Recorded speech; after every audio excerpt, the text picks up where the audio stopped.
Good morning girls. आज हम बात करेंगे चैप्टर नंबर 5 ज्योमेट्रिकल डायग्राम्स, है ना। यानी कौन से ज्यामितीय चित्र, ठीक है। उसको क्या कहते हैं हम? ज्यामितीय चित्र। अब हमारे जो हैं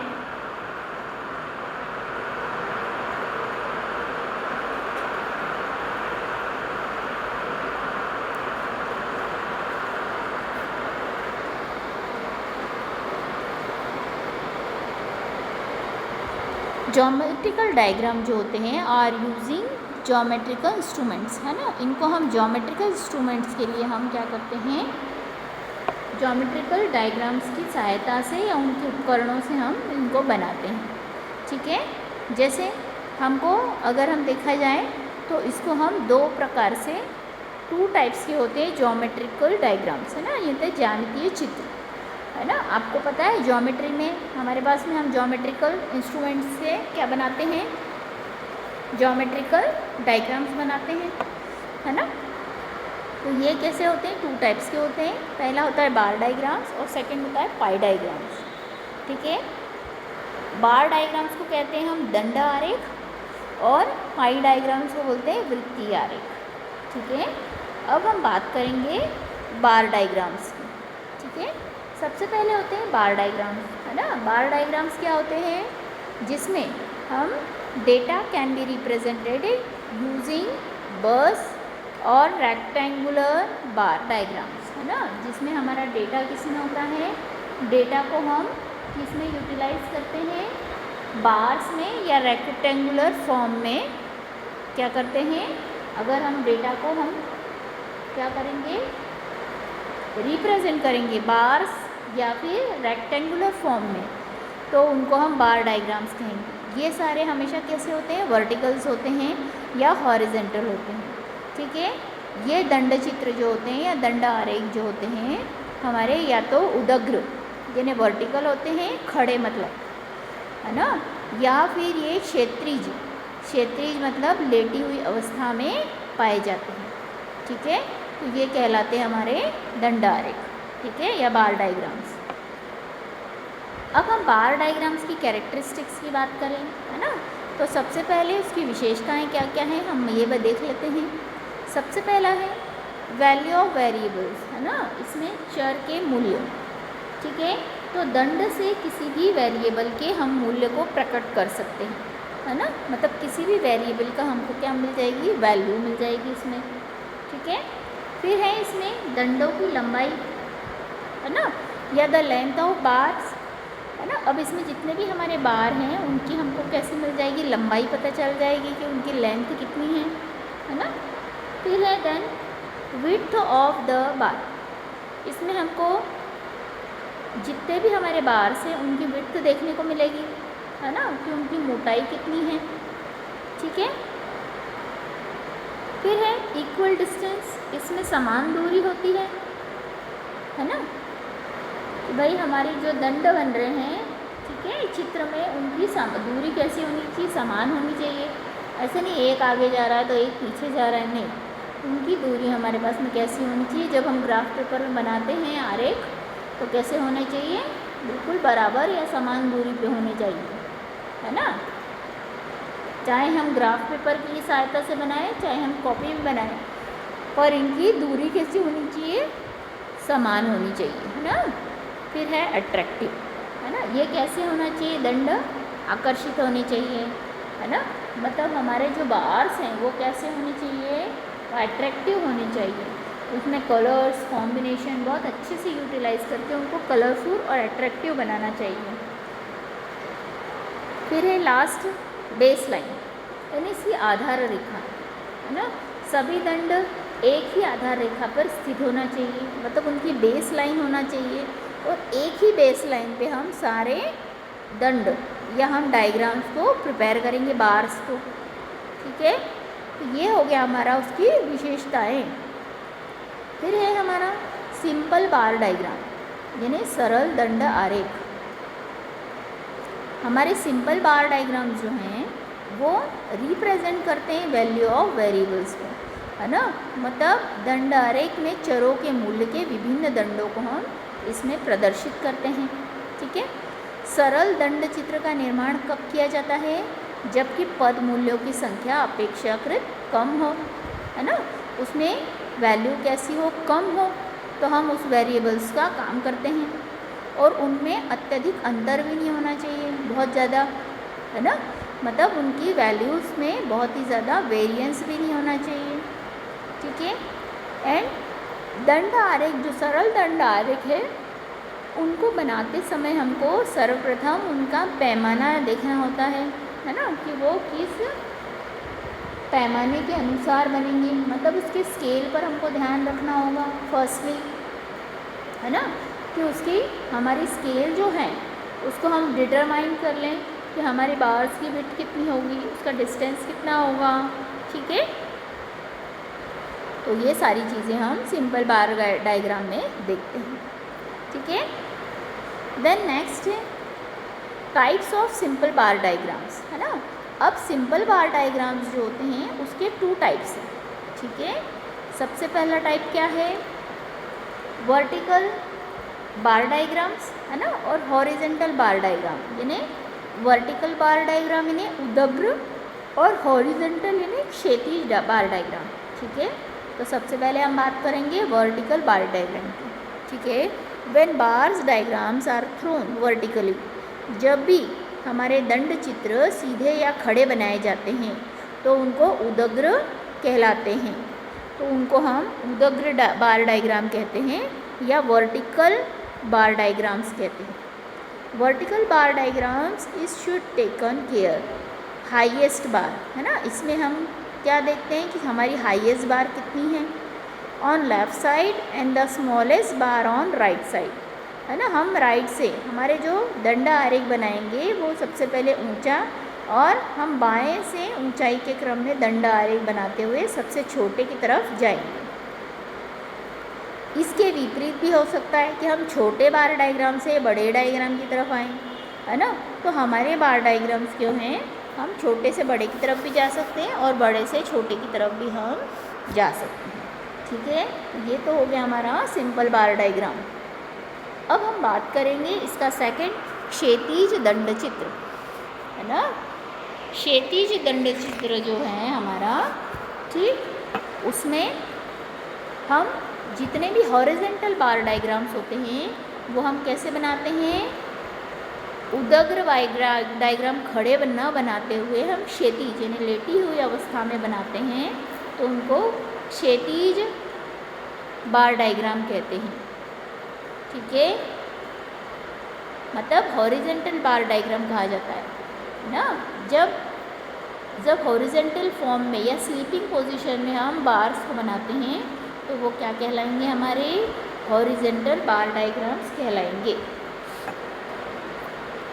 इसके बाद नेक्स्ट है हमारा मल्टीपल बार डायग्राम्स, ठीक है। मल्टीपल बार डायग्राम्स कौन से होते हैं?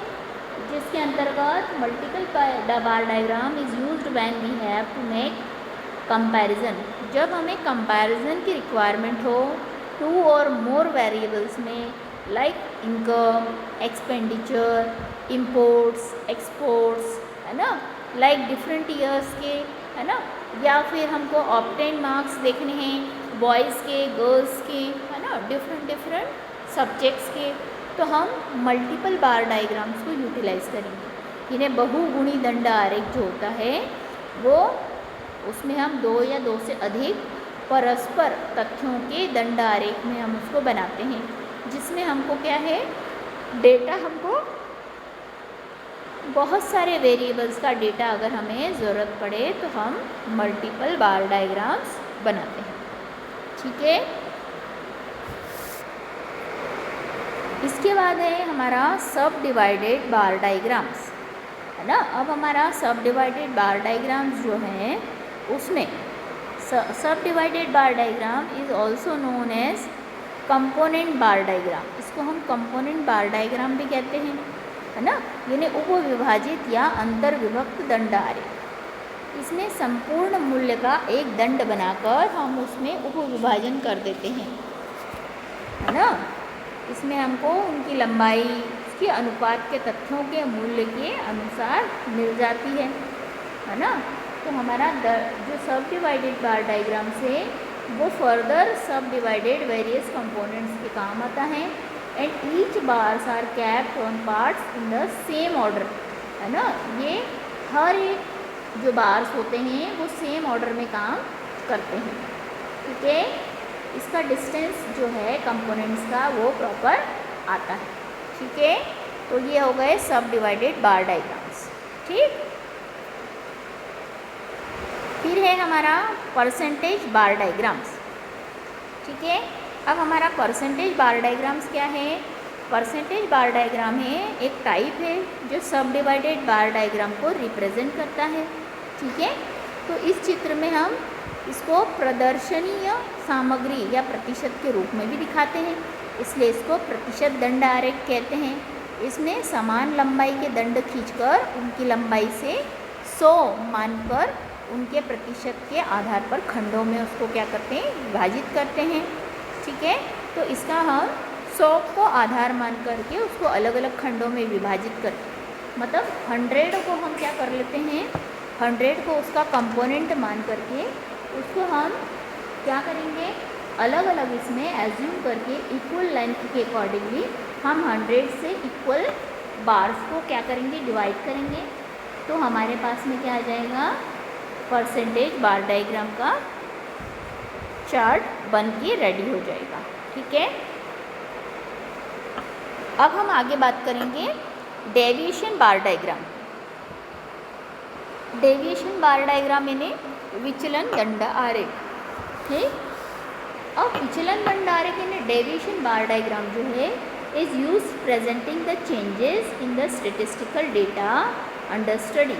जब हम स्टेटिस्टिकल डेटा को हमारे लिए स्टडी के लिए जब हम चेंज करते हैं या उसमें कोई चेंजेस करते हैं रिप्रेजेंट करने के लिए, या हमारे स्थान, रचना या समय के आकार पे हम उसको परिवर्तित करते हैं, तो ये परिवर्तन जो है वो मेन फिगर्स में not represent but there net variant deviation is represented. इसमें जो विचलन होगा, मतलब इन चित्रों की मुख्य राशियों का प्रदर्शन न होते हुए शुद्ध विचलन, यानी उसमें जो शुद्ध विचलन या नेट डेविएशन जो प्रदर्शित होगा, जो कि धनात्मक भी हो सकता है और ऋणात्मक भी, मतलब इसमें डेविएशन पॉजिटिव भी हो सकता है और नेगेटिव भी हो सकता है। Deviation diagrams can be drawn horizontally and vertically. इनको हम हॉरिजेंटल और वर्टिकल में भी बना सकते हैं, या ये दो प्रकार के होते हैं, विचलन धनात्मक और ऋणात्मक।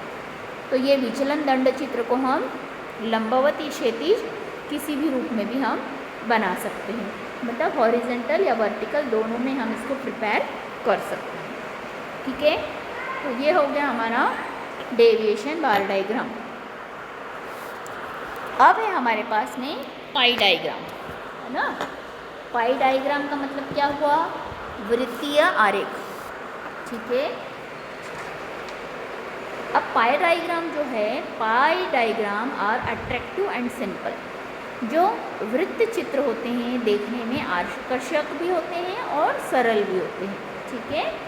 To draw pie diagrams are just like pictures. Pie diagram को आप ड्रॉ कर सकते हैं एक पिक्चर्स की तरह, ठीक है, मतलब आप चित्र की तरह उसकी रचना कर सकते हैं। These are preferred over bar diagram when data are very large. जब भी हम हमारे जो वृत्त आरेख हैं हम कब प्रधानता देंगे उसको, या उसको हम कब बनाएंगे, जब हमारे पास में डेटा कैसा हो या आंकड़े या समंक हमारे पास में कैसे हो, बहुत ज़्यादा हो, लार्ज लेवल पर हो, है ना। तो जिन परिस्थितियों में हम वर्ग चित्रों की रचना करते हैं उसमें हमारे पास में जो चित्र हैं वो कैसे बनेंगे, लार्ज नंबर में बनेंगे, ठीक है। तो क्या हुआ, हमारे जो वृत्त चित्र हैं वो कैसे बनेंगे, हमारे प्रॉपर वर्ग चित्र यानी पाई डायग्राम जो है हमारे एट्रैक्टिव बनेंगे, ठीक है, क्योंकि इसमें वर्ग चित्रों की रचना उपयुक्त रहती है और वृत्त चित्र परिस्थितियों के अनुसार बनाए जाते हैं। पाई डायग्राम जो होते हैं वो हम अकॉर्डिंग टू सिचुएशन बनाते हैं।